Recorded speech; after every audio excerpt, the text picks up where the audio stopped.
Hi, everyone. Good morning. Um, little reflection before I get into the actual sermon of the day. I've been thinking, I don't know when, some time ago, I did a sermon here, but I've done several other UU congregations called The Work That You Do. And it was appreciation of you smaller congregations in, the conservative parts of the state, when in some ways that you're really more important than like River Road or Cedar Lane down in Montgomery County, big congregations, but in liberal parts of the state, that you make your witness here. You shine your liberal light in an area that it's really much needed. And of course, you're here for each other too. I think that's particularly an important thing, that sometimes you might feel like a little bit of a minority or an outlier in your community, but you've got this place to say, here's a home, here is where I can get strength for being the person I want to be in this, try to create this world I want to be. It's particularly tough in these days. And I know I'm sure you're glad you're here. I'm glad you're here. You're doing good work for your community and for each other. Well, okay, now I'm going to talk about rules. We're a religion without a lot of rules. Some religions have a lot of rules, both on behavior and how to believe. And we don't have rules. We don't tell you what to believe. But I'm here this morning to give you 3 rules that I think you should follow.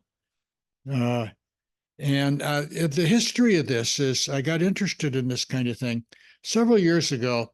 My kind of road to Damascus moment is I was driving over the Chesapeake Bay Bridge on my way to preach in Chestertown and listening to National Public Radio, their morning edition, as I'm sure many of you do as you're driving to church.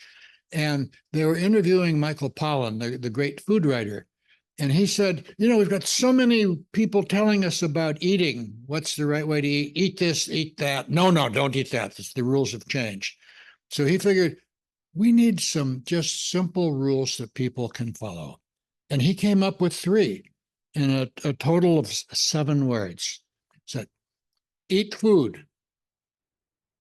By that he meant, eat something that's recognizable as food. It's not something in the box full of ingredients that you can't pronounce. Eat food, not too much, mostly plants. Now, I would say all plants, but he said mostly plants. That's his rule. And, that's makes a lot of sense. And, it leaves a lot of room for cultural and individual ways to do things. Not too much. What does not too much mean? Well, you just judge that yourself. Apparently, the Confucians in Okinawa say, where they're tremendously long-lived people, eat until you're 80% full. And,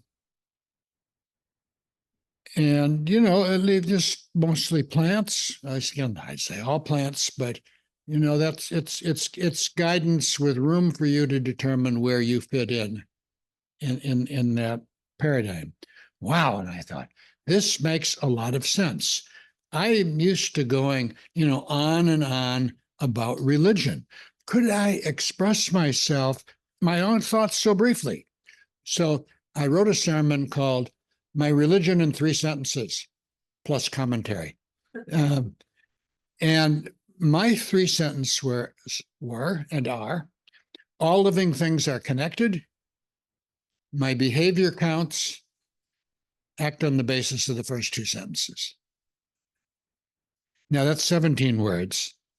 The first is a statement of fact. All living things are connected or interrelated, if you want to use that word. The second statement is a statement of faith. My behavior counts. And the third was a behavioral injunction. Act on the basis of the first 2 sentences. These sentences might be inspirational, but I wasn't sure if they were helpful in guiding a life. So I added a rule that I use in my own life. And the rule is an adaptation of what's commonly called the Golden Rule. It was written by Felix Adler, who founded our cousin denomination, the ethical culture or ethical humanist movement, as is often called today, back in the 19th century. We attribute the oldest version of the Golden Rule to the Chinese sage Confucius, or the fellow we call Confucius. The people who speak Mandarin or Cantonese call him something kind of different. And that was, don't do to others what you wouldn't want done to you. And later on, about 500 years later, the Jewish sage that we call Jesus gave a positive spin on that. Do unto others as you would have them do unto you. What Adler did early in the 20th century was came up with a new version. I've seen it published in some sources now, calling it the Platinum Rule. That act so as to elicit the best in others and thereby in yourself. Act so as to elicit the best in others and thereby in yourself. This he considered that ethically superior in that it didn't start with you and your preferences. It started with what is your observation of what would bring out the best in others. It starts with the others. You're thinking about the other, not yourself. And it's a good rule. I take it in my own life. It's, you don't always know what's going to be the best for the other person. But I know, boy, I could behave in ways that would make that person a worse person. And I could behave in ways that would make myself come off as a jackass because that's the way I would be behaving. So that's a good rule. And there are plenty of versions here. But the significant and very good thing about all these versions, from Confucius on through Jesus on to Felix Adler, is, they don't involve a deity. They're all based on human relations. They don't say believe. They say behave. They work whether you believe in a God or gods, plural, or you don't believe in any God. They believe if you believe in future, they work if you believe in future rewards and punishments, or if you don't, if you just feel this is just the only life we have. On the not so good side of the ledger, I find that the traditional golden rules, they're not very inspirational, and they don't provide much guidance beyond transactions between individuals. And furthermore, the golden rule gives us no guidance in how to behave in our natural world. Today, we realize that our behavioral rules must include nature. Here you are, a member congregation of the Unitarian Universalist Association, and in front of your gray hymnal, there's a list of things that UU congregations covenant to pledges to covenant and promote. And then number 7 is respect for the interdependent web of existence of which we are a part. What rule does our religion give us that would help us live respectfully in the interdependent web of existence? Well, good morning. Good news, because this morning I'm going to offer 3 two-word rules. That's a total of 6 rules with 6 words. Even in my poor arithmetic skills, I know that 3 times 2 is 6. 3 two-word rules for your consideration, plus commentary, of course. And so after all this background, I'm now ready for my big reveal. And Betty, she's still not at the piano. I could ask for a piano roll here, but we don't need to do that. And I even brought, so you'd remember later, now where did I put them? Oh, well, I've lost them in my briefcase, in my pack bag, little cards with these 3 rules. But here are my 3 sentences, which I think you're capable of remembering. Pay attention. Show respect. exhibit gratitude. Pay attention, show respect, exhibit gratitude. And afterwards, I'll look in my backpack and I'll find little cards if you want them. And I've done whole sermons on each of these things. But for now, let's just take a little look at these three sentences. Sentence number one, first two words, pay attention.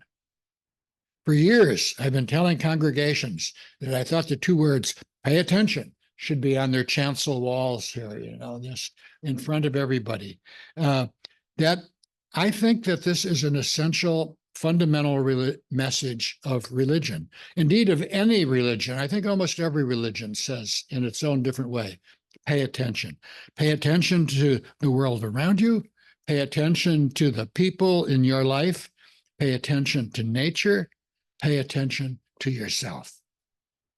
I believe that paying attention, of purposeful observing, is essential to our faith and to our way of life as people of liberal religious persuasion. All the versions of the Golden Rule that I talked about require paying attention, require observation, both of the other and yourself. Who are you and who is your neighbor? What are your likes and dislikes? What behavior will elicit the best in the other? Yet, we often blunder through life, unaware of what is around us. This is true of our physical surroundings and also true of what we might call our moral surroundings. Even when we look, we might not see. Rabbi Abraham Joshua Heschel, who I quote quite often, a rabbi who was early ally of Martin Luther King Jr. and marched with him in various dangerous marches. Rabbi Heschel made what I think is a profound observation, there's that word again, where he used sight, but any of our senses would work. Heschel wrote this: what impairs our sight are habits of seeing as well as the mental concomitants of seeing. Our sight is suffused with knowing instead of feeling painfully the lack of knowing what we see. The principle to be kept in mind is to know what we see rather than to see what we know. To know what we see rather than to see what we know. We observe with our eyes, with our ears, with all our senses. Some of us are keen observers, some of us not so keen. We need to share our skills. Indeed, I think just showing up here on Sunday mornings provides lessons in ethical observation. I think you all see better because you're here on Sunday mornings. Hear better, feel better.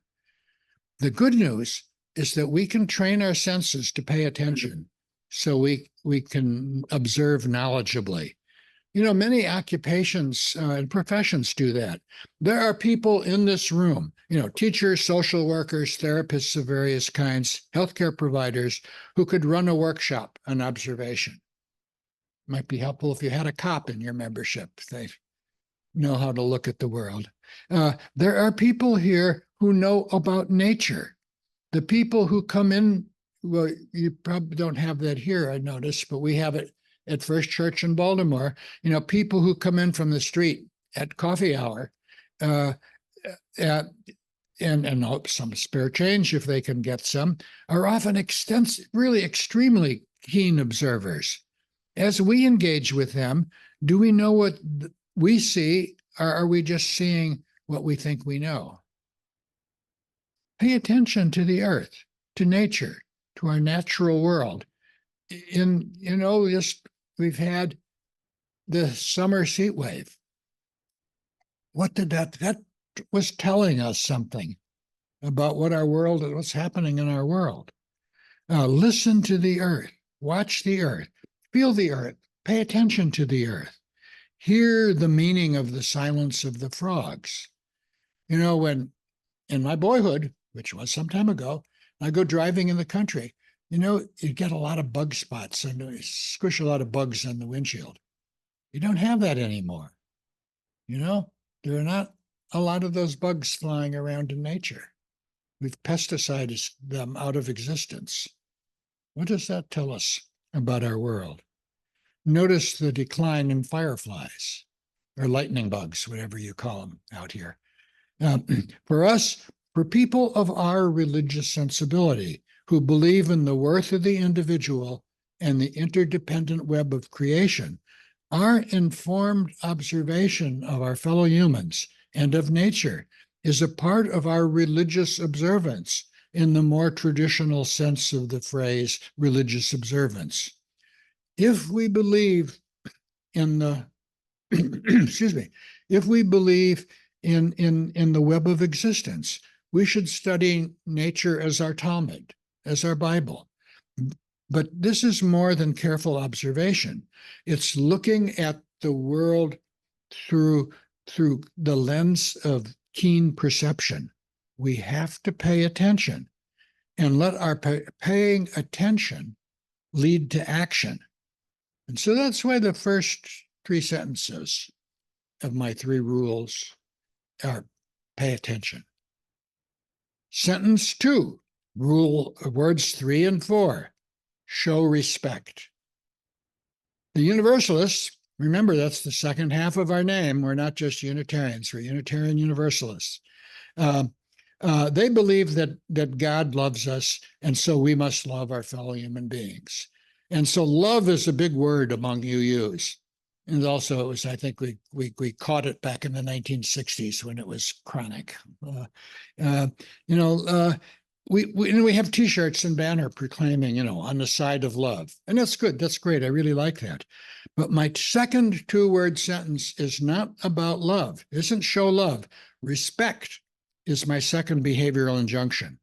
I find respect more useful than the word, as a guide to life than love. Love is an emotion. Showing respect is a behavior. You don't have to feel respect, but you must show respect.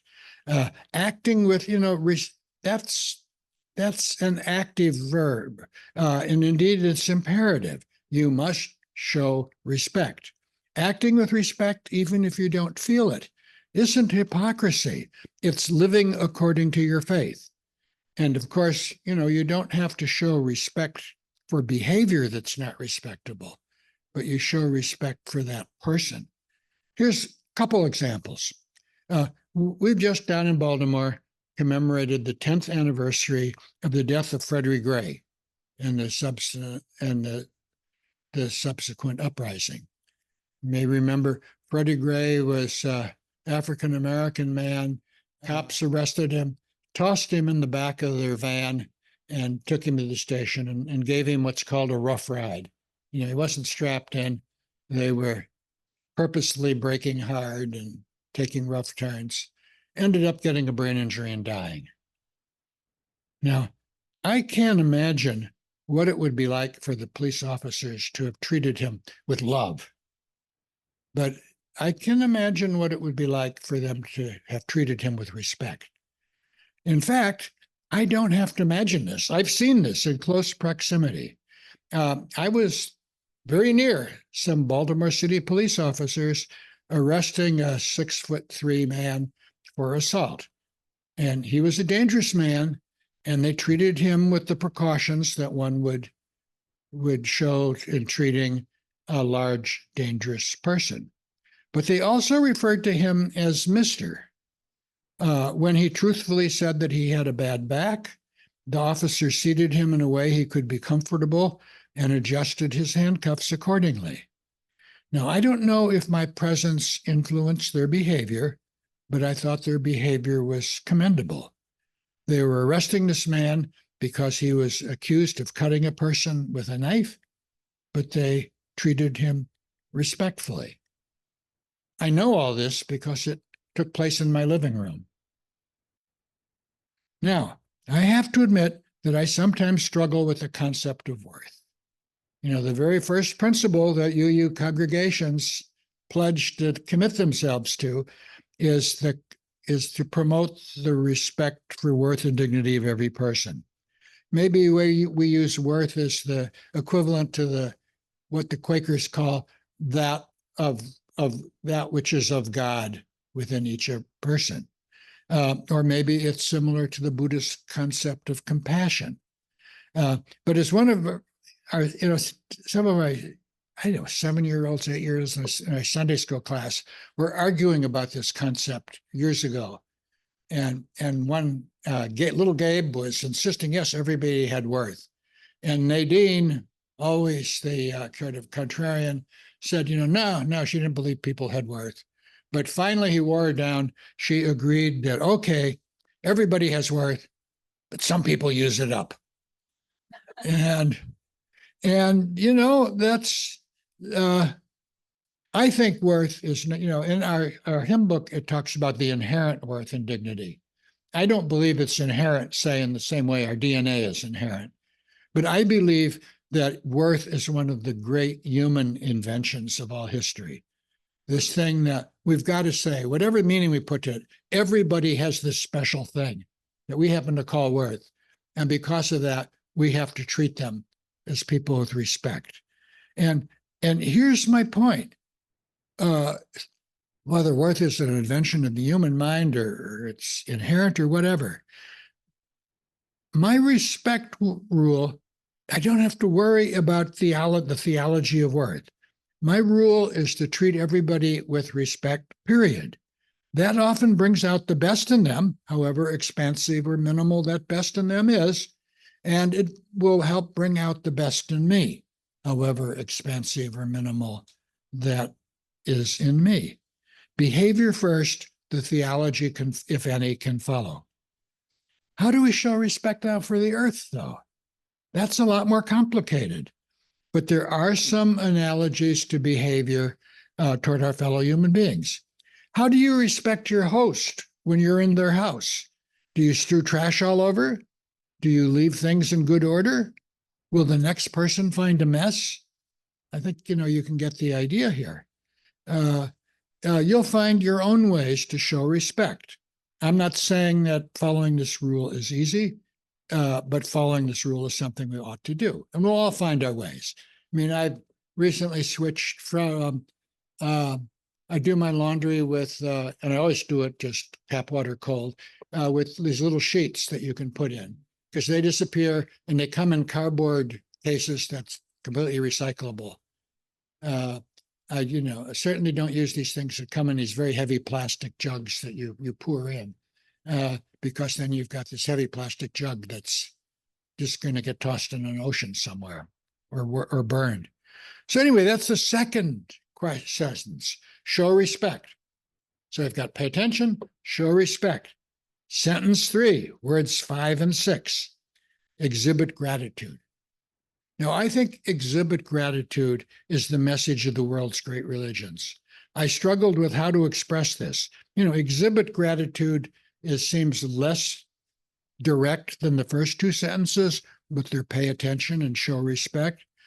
But on reflection, I think exhibit is more encompassing behavior than show.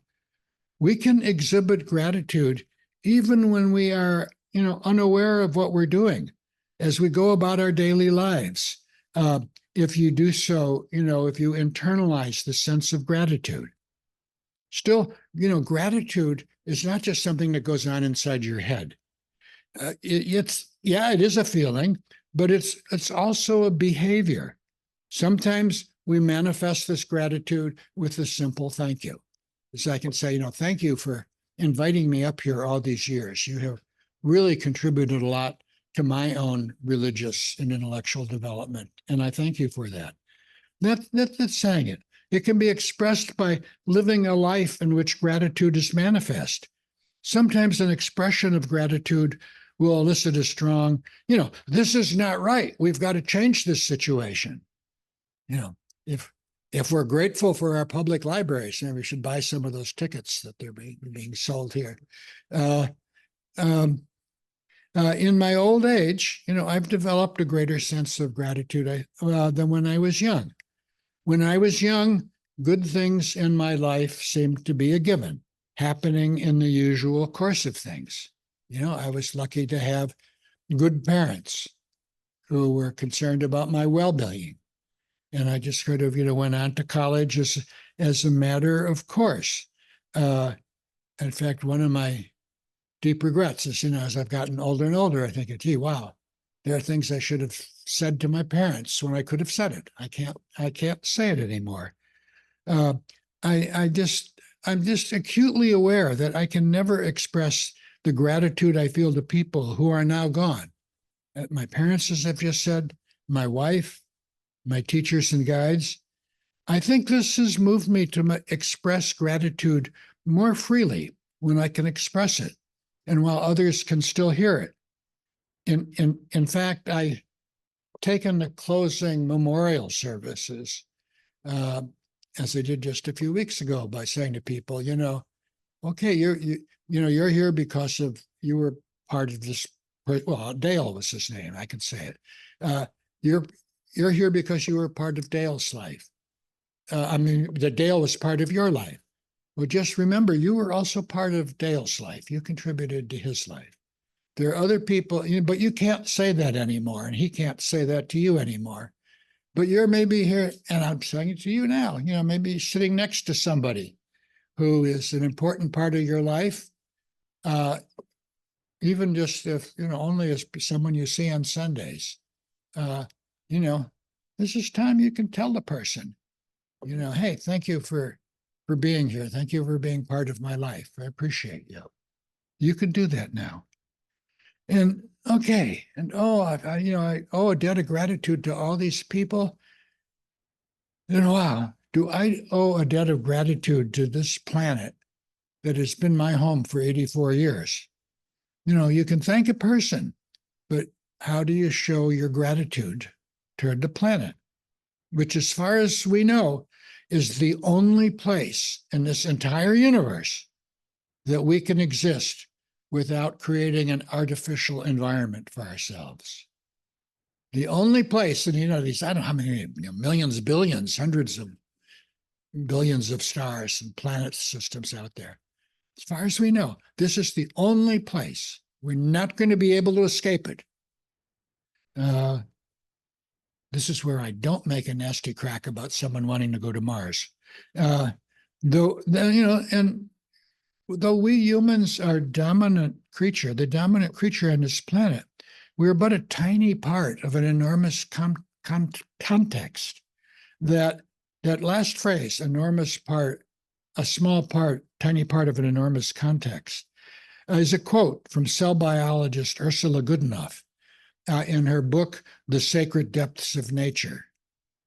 And she continues, if we can revere how things are and can find a way to express gratitude for our existence, then we should be able to figure out with a great deal of work and goodwill how to share the earth with one another and with other creatures, and how to restore and preserve its elegance, and grace. I think the answer to the complex question of how we can exhibit our gratitude to Mother Earth comes from the first two of the three rules. Pay attention. If we pay attention, Mother Earth will tell us what to do. Pay attention and then act. Show respect to this one world that we have.